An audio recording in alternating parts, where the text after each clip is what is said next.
Bonjour à tous, c'est Sam. Alors je suis très contente vraiment comme à chaque fois de vous retrouver pour une nouvelle vidéo et cette vidéo elle est un peu spéciale parce que c'est une vidéo qui va vraiment s'adapter à la situation du déconfinement. Donc qu'est-ce que je vais vous dire dans cette vidéo? Eh bien je vais vous dire comment vous allez faire pour pouvoir retrouver un travail une fois le confinement levé. Et pour vraiment réussir déjà à mettre bien les choses en œuvre pour retrouver un travail, il faut bien comprendre la situation dans laquelle on est, du côté des entreprises notamment et du côté de l'économie. Donc déjà au niveau des offres d'emploi, bien évidemment les offres d'emploi ont baissé. Dans quelle proportion elles ont baissé? Eh bien si on regarde juste un chiffre, celui de Pôle emploi, en mai 2019, le nombre d'offres d'emploi était 27% au-dessus de ce qu'il est aujourd'hui en mai 2020. 27%, donc peut-être que vous vous attendiez à plus, peut-être que vous vous attendiez à moins. En tous les cas, ça vous fait un point de repère. Au niveau du nombre de demandeurs d'emploi, là forcément c'est la tendance inverse. Le nombre de demandeurs d'emploi a augmenté pour plusieurs raisons. Déjà parce qu'il y a des personnes qui travaillent ou qui travaillaient justement dans les secteurs immédiatement impactés et lourdement impactés par la période de confinement. C'est par exemple le secteur de l'hôtellerie-restauration. C'est aussi le secteur culturel, événementiel. Donc là, forcément, des personnes qui ne pouvaient plus travailler se sont inscrites au chômage.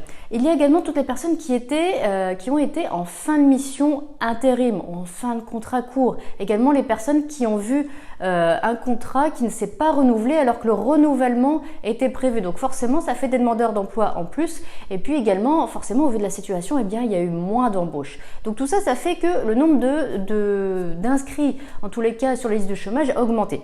Au niveau des entreprises, qu'est-ce qui se passe? Au niveau des entreprises, eh bien, c'est encore l'incertitude. C'est-à-dire que même si on sait que le confinement va être levé, l'incertitude demeure parce que les entreprises ne peuvent pas savoir avec exactitude dès maintenant comment va se relancer leur activité, comment vont se comporter véritablement les consommateurs, comment ça va se passer au niveau aussi des dispositifs sanitaires, des mesures de sécurité qui vont être mis en place. Tout ça, les entreprises les ont prévues, mais c'est pour l'instant de la théorie. Au moment du déconfinement, elles passeront à la pratique et là, elles vont vraiment voir ce qui fonctionne, ce qui ne fonctionne pas et ce que ça engendre aussi sur leur activité, sur leur vente, sur leur chiffre d'affaires également.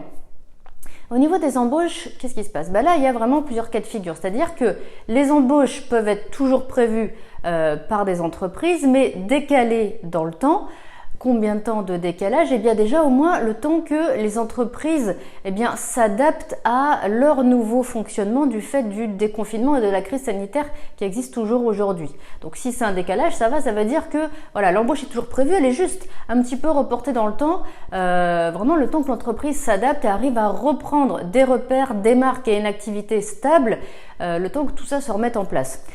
À l'inverse, les embauches elles peuvent être gelées parce que justement les budgets ont fondu, c'est-à-dire que les entreprises ont tellement perdu d'argent pendant la période de confinement que forcément moins d'argent ça veut dire qu'il va falloir faire des choix et peut-être que certains vont faire le choix pour l'instant de ne pas embaucher sur les postes qui étaient prévus en tous les cas pour une embauche. Et puis à l'inverse, il y a des situations où des entreprises vont avoir besoin de main-d'œuvre. Pourquoi? Parce que même si elles ont leur effectif, même si elles ont leurs salariés, peut-être que justement elles vont avoir un certain nombre de salariés qui ne vont pas revenir au travail parce que, par exemple, ils devront garder leurs enfants. Pour tous les salariés, par exemple, qui vont faire le choix de ne pas renvoyer leurs enfants à l'école et qui n'ont pas d'autre choix que de rester à la maison pour garder les enfants, eh bien forcément ça va avoir un impact au sein des entreprises au niveau de l'activité. Et si ces entreprises justement elles sont en capacité d'avoir suffisamment d'activité mais pas assez de main d'œuvre, eh bien elles vont devoir embaucher même si c'est sur des temps courts. Donc voilà vraiment pour les différentes situations et vraiment un coup d'œil sur ce qui se passe aujourd'hui au niveau des offres d'emploi, au niveau de l'embauche, au niveau des entreprises. Maintenant qu'on sait ça, on peut se dire avec beaucoup plus, on va dire, d'efficacité et de lucidité, comment retrouver du travail. Alors comment retrouver du travail? J'ai envie de dire ça dépend parce que tout le monde n'est pas dans la même situation. Ça dépend vraiment de votre situation juste avant le confinement et pendant le confinement. Je m'explique. Peut-être que par exemple pendant le confinement, vos démarches ont été complètement à l'arrêt. pour diverses raisons. Peut-être que vous avez été malade, peut-être que justement votre entourage proche a été malade, peut-être que la situation était tellement compliquée pour vous et tellement impactante moralement, psychologiquement, que voilà, les démarches ont été mises de côté. Donc là, il ne s'est rien passé et il va falloir vraiment faire l'inverse. C'est-à-dire, pour retrouver du travail, il va falloir s'y remettre à fond, il va falloir s'y remettre tout de suite. Et ça veut dire quoi? Ça veut dire retourner tout de suite sur les offres d'emploi, les sites qui proposent des offres d'emploi. Voyez ce qui se passe. Voyez justement les offres qui sont déjà disponibles aujourd'hui et faites ça tous les jours. Il va vraiment falloir vous y mettre à fond et très régulièrement parce que justement c'est ce qui va vous permettre d'être réactif. Dès qu'une offre sort, elle vous intéresse, vous postulez, vous êtes réactif et ça c'est bien parce que ça montre d'autant plus votre motivation. Si l'entreprise a besoin de recruter rapidement, et bien justement elle va recevoir d'autant plus vite, elle verra d'autant plus vite votre candidature. Ensuite, votre candidature, il faut absolument qu'elle soit à jour, il faut qu'elle soit bien réalisée, bien écrite. Donc voilà, prenez encore les quelques jours qui restent pour jeter un œil sur votre candidature, voir si elle est bien à jour, voir s'il n'y a pas des petites choses à modifier pour qu'elle soit vraiment prête à être envoyée dès qu'il y a une offre qui vous intéresse et que vous voulez postuler et que vous ne perdiez pas de temps justement à la réalisation de cette candidature. Ensuite, il faut exploiter tous les médias, tous les canaux que vous avez vraiment pour diffuser votre candidature. Donc, par exemple, c'est tous les sites qui proposent de mettre votre CV en ligne. Parce que justement, les recruteurs, ils vont sur ces sites pour regarder les CV. Donc, ça veut dire plus de visibilité pour vous. Donc, il faut vraiment exploiter ça. Et puis, effectivement, si vous avez également une personne qui vous accompagne dans vos démarches de recherche d'emploi, si vous avez un conseiller, que ce soit dans les agences Pôle emploi, dans les missions locales, dans les associations, les organismes qui accompagnent justement sur le volet professionnel, contactez votre conseiller, reprenez contact parce que votre conseiller justement aura peut-être des informations intéressantes, aura peut-être des pistes à vous donner et peut-être en contact justement avec des entreprises pour lesquelles il sait que les recrutements vont reprendre.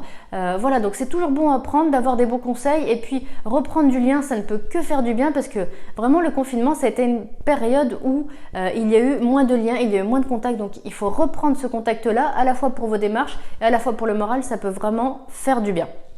Ensuite, il y a des personnes qui avaient un entretien prévu juste avant le confinement et cet entretien, il n'a pas pu être réalisé justement à cause de la situation, du confinement et de l'arrêt peut-être complet de l'entreprise en question. Et bien là, qu'est-ce qu'il faut faire? Il faut tout simplement reprendre contact dès le début du déconfinement. Par contre, ce contact, il faut le reprendre par mail. Pourquoi? Parce que par téléphone, peut-être que les entreprises sont pas bien disponibles tout de suite dès la levée du confinement et elles auront peut-être bien d'autres priorités, en tout cas dans les premiers jours. Le mail, c'est beaucoup moins invasif, beaucoup moins agressif. Les personnes en charge du recrutement pourront vraiment le consulter dès qu'elles auront la disponibilité pour ça. Et surtout, vous allez tout simplement marquer que vous êtes disponible, redire qu'il y avait un entretien qui était prévu pour tel poste, repréciser bien l'intitulé du poste parce que voilà, toutes ces semaines de confinement, ça a été long.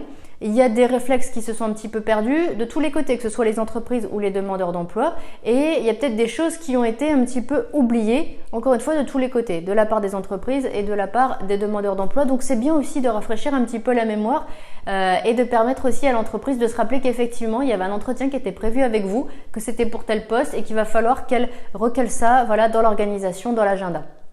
Il y a des personnes également qui devaient débuter un contrat, une nouvelle mission ou qui devaient renouveler un contrat. Et ça n'a pas pu se faire à cause du confinement. Et bien là, qu'est-ce qu'il faut faire? C'est la même chose, même conseil que tout à l'heure. Il faut reprendre contact par mail pour rappeler qu'effectivement, il y avait une prise de poste qui était prévue, il y avait un renouvellement qui était prévu, que vous comprenez tout à fait qu'à cause de la situation, ça n'a pas pu se faire, mais qu'aujourd'hui, vous êtes toujours disponible. Il faut rappeler cette donnée qui est importante. Vous êtes toujours disponible et toujours prêt à prendre le poste et toujours prêt à reprolonger votre contrat de travail. Donc ça, c'est toujours bon. Encore une fois, ça rappelle à l'entreprise que vous êtes là, que vous étiez déjà là avant, que vous êtes prêt et du coup, elle va se dire l'entreprise, voilà, dès que j'aurai besoin de la personne, je sais, je la rappelle, c'est bon, elle est toujours disponible. Donc c'est vraiment important de rappeler ces éléments-là. Et puis, il y a peut-être aussi parmi vous des personnes qui ont vraiment besoin de travailler rapidement, urgemment, parce que la situation financière est extrêmement compliquée. Dans ces cas-là, qu'est-ce qu'il faut faire? Il faut vraiment miser sur les secteurs qui ont été appelés essentiels pendant toute cette phase de confinement. Tous ces secteurs dont on a eu besoin absolument, par exemple l'agriculture, l'agroalimentaire, également tout ce qui relève des services à la personne. Clairement, il y a 8 secteurs qui sont définis comme essentiels aujourd'hui. C'est la santé, c'est l'agriculture, c'est l'agroalimentaire, le transport, la logistique, le service à domicile, les énergies et les télécommunications. Mais dans ces secteurs-là, il y en a quelques-uns qui sortent un petit peu du lot par rapport vraiment au nombre de besoins qu'il y a dans ces secteurs-là. C'est surtout la santé, c'est surtout l'agriculture, c'est surtout les services à la personne, les services à domicile. Donc, j'insiste notamment sur les services à domicile parce que justement si vous avez la motivation, si vous avez la bienveillance pour venir en aide aux personnes, eh bien vous avez vraiment des chances d'avoir un poste rapidement sans qu'il y ait vraiment trop de demandes et d'exigences par rapport à un diplôme parce que la motivation est essentielle et l'envie de s'investir et de donner du temps aux autres est vraiment essentielle et ce sera vraiment un critère qui va jouer dans votre demande et dans votre candidature. Donc misez sur ces secteurs-là si vraiment vous avez besoin de travailler rapidement. Je rappelle également que en France, il y a une plateforme qui a été mise en place par Pôle emploi et le gouvernement pour recenser toutes les offres des secteurs essentiels et ces offres, elles ont été traitées en priorité par Pôle emploi. Cette plateforme, c'est mobilisationemploi.gouv.fr et j'ai regardé juste avant de faire cette vidéo, il y avait encore 12 000 offres disponibles juste sur cette plateforme. Donc vraiment, si vous voulez cibler les secteurs essentiels et les offres qui correspondent à ces secteurs-là, allez sur la plateforme mobilisationemploi.gouv.fr. Vous aurez accès directement à ces offres et ça vous permettra justement de gagner du temps aussi dans votre recherche d'emploi parce que vous n'aurez pas besoin de faire le tri parmi toutes les offres de tous les secteurs. Alors, quelques conseils pour finir cette vidéo, conseils pour vraiment reprendre vos démarches et surtout les reprendre et être efficace tout de suite dès la levée du confinement. Première chose, il faut absolument que vous soyez visible des recruteurs. Ça veut dire que les recruteurs, dès qu'ils vont se mettre à chercher des candidats, il faut qu'ils vous voient tout de suite, il faut qu'ils vous trouvent tout de suite. Donc là, comment faire? Je vous ai dit, il y a les relances si vous êtes dans la situation où vous pouvez faire une relance auprès d'entreprises. Donc si par exemple vous aviez un entretien de prévu ou si par exemple vous aviez une prise de poste ou un renouvellement de prévu. Il faut absolument aussi, comme je vous le disais, être en veille sur les offres d'emploi pour pouvoir être réactif tout de suite. Plus vous serez réactif, plus le recruteur finalement n'aura pas besoin d'attendre pour recevoir des candidatures puisqu'il aura déjà la vôtre. Donc il va voir que vous êtes réactif, ça veut dire que vous êtes disponible, ça veut dire que vous êtes motivé et il va vous recontacter rapidement parce que peut-être qu'il a besoin justement aussi de rapidement recruter. Également, utilisez tous les outils à votre disposition, tous les sites que vous connaissez, diffusez massivement votre CV sur ces sites, mais également sur les réseaux sociaux professionnels. C'est vraiment, les réseaux sociaux professionnels, c'est un outil vraiment qui est utilisé par les recruteurs pour trouver des candidats. Donc, soignez votre profil sur les réseaux sociaux professionnels, mettez votre CV sur les réseaux sociaux professionnels, indiquez que vous êtes disponible, rappelez pour quel poste vous êtes disponible et n'hésitez pas à inviter les recruteurs à vous contacter. Si vous avez besoin de conseils pour savoir un petit peu comment vous repérer sur ces réseaux sociaux professionnels, comment faire les bonnes pratiques, etc., dites-le moi en commentaire. Et moi, j'ai commencé à faire des vidéos sur le sujet. Il y en a d'autres qui vont être diffusées très prochainement. Je vous les mettrai aussi en lien juste en dessous dans la description de la vidéo. Mais n'hésitez pas à me dire en commentaire ce dont vous avez besoin. Deuxième conseil, il faut à la fois vous montrer disponible et à la fois prêt à rencontrer le recruteur. Disponible, ça veut dire être disponible en termes de temps. Un recruteur vous appelle, il vous dit demain matin, je vous propose un entretien, il faut que vous puissiez aller à l'entretien. Il faut que vous puissiez vous adapter justement à la disponibilité des entreprises parce qu'elles sont vraiment dans une situation extrêmement compliquée. Donc si vous pouvez leur faciliter un petit peu vraiment cette phase de recrutement, cette rencontre vraiment avec eux, avec les recruteurs, faites-le parce que ça sera d'autant plus apprécié de ne pas avoir justement la difficulté de trouver un moment, un jour, un créneau horaire qui correspond à la fois à l'entreprise et à la fois à vous. Et quand je dis il faut aussi se montrer prêt à rencontrer le recruteur, alors il y a quelque chose qui a été dit pendant toute la durée du confinement qui a peut-être prêté à sourire, c'est beaucoup de personnes se sont plaints justement de voir leur image un petit peu se dégrader parce qu'elles n'avaient plus accès à certains services et notamment les coiffeurs. Et bien peut-être, même si ça fait sourire, que vous êtes dans ce cas de figure-là. Peut-être que justement votre image n'est pas aussi soignée qu'elle l'était avant le confinement parce que vous n'avez pas pu aller chez le coiffeur, vous n'avez pas pu aller chez le barbier, vous n'avez pas pu aller chez l'esthéticienne. Ok, maintenant le déconfinement arrive, il faut vraiment que vous fassiez tout ce qu'il est possible de faire pour soigner votre image et même si vous n'avez pas pu aller chez le coiffeur, par exemple, faites en sorte d'avoir peut-être une autre coiffure ou d'attacher vos cheveux, mais il faut que vous soyez le plus possible présentable pour rencontrer les recruteurs.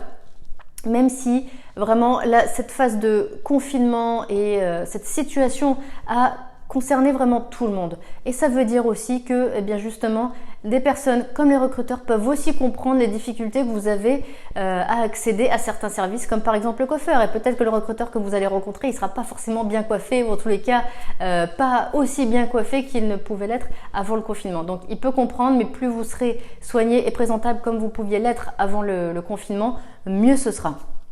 Et puis, dernier conseil, il faut que vous montriez votre capacité d'adaptation. Les entreprises, je vous l'ai dit, elles sont dans une situation tellement difficile, tellement compliquée, que ce sera très bien et très bien vu que vous puissiez montrer votre flexibilité.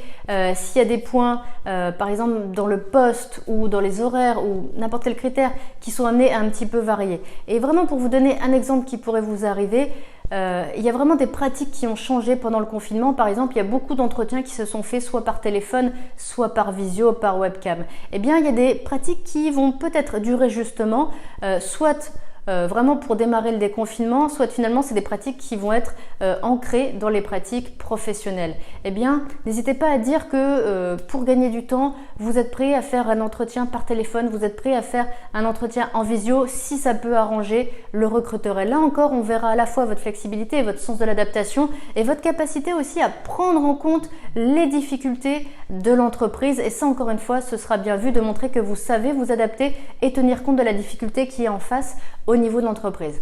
Voilà donc pour cette première vidéo spéciale déconfinement pour vous dire comment retrouver du travail. J'imagine que vous avez beaucoup de questions. Encore une fois, laissez-les-moi en commentaire pour que je puisse vous répondre et aussi pour que je puisse vous proposer d'autres vidéos qui correspondent vraiment aux difficultés que vous pouvez rencontrer maintenant que le confinement est levé et que voilà, l'activité va reprendre différemment, les entretiens vont reprendre peut-être aussi différemment et les pratiques aussi des entreprises vont peut-être vraiment changer, évoluer. Donc vous avez peut-être des questions, des appréhensions, mettez-les-moi en commentaire.